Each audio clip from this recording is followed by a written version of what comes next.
Howdy folks, I'm Tom Vasel, and today we're taking a look at Sleeping Queens 2. Now, Sleeping Queens, well, originally from Game Right Games, a very simple game for kids. Just to be clarify, Sleeping Queens 2, also a simple game for kids. But I really remember when Sleeping Queens came out because it was designed by a young girl who designed the game with the help of her family. The same person, well over a decade later, has designed a sequel. I don't know why. I find that to be interesting. That's a fun story to talk about. I just think that's a neat concept. This is a different game than the first one. Sleeping Queens, you're waking the queens. Now the kings are in trouble and the queens need to go and rescue them. In fact, Sleeping Queens is only in the title because your queens who are going out and doing the rescuing can be put to sleep by a tree at certain points in the game. This is a game that teaches math and more. It's definitely geared towards lower elementary. I'll show you. So you have the kings. All the kings are kind of stuck. The train king has too much luggage. The bubblegum king, I mean, what do you expect? Is stuck in bubblegum.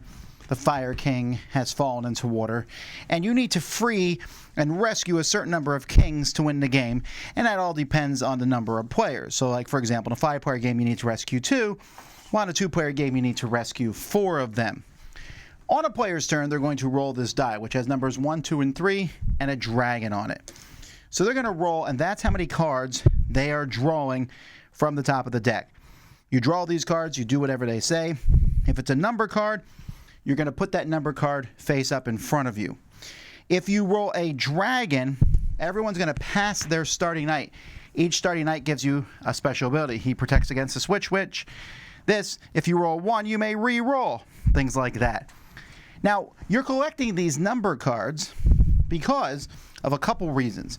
As you collect number cards in front of you, if you can form an equation with them, an addition or a subtraction equation, then you're going to be able to find a rescue companion. So you can only do one type of operation. So I can say, for example, here, 6 plus 3 plus 1 equals 10.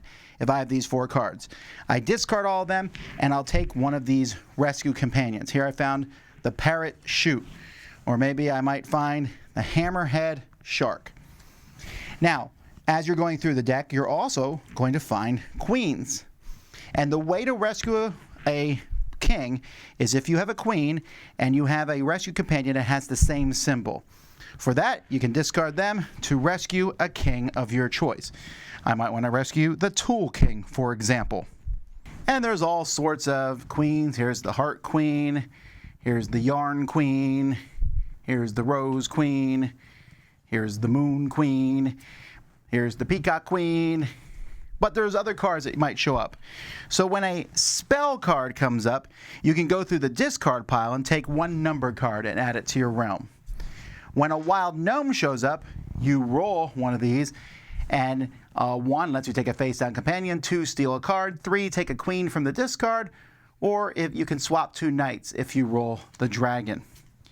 You also have this, the Sleeping Willow puts all your queens to sleep, so you just turn your queens face down, and to wake up a queen, you just need to discard 2 of the same number, 2 7s, and so on and so forth. Also, a dragon will wake up one of your sleeping queens.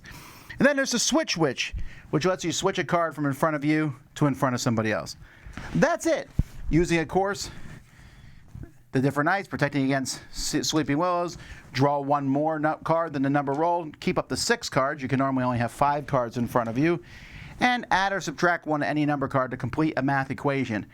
I think this guy's the most powerful.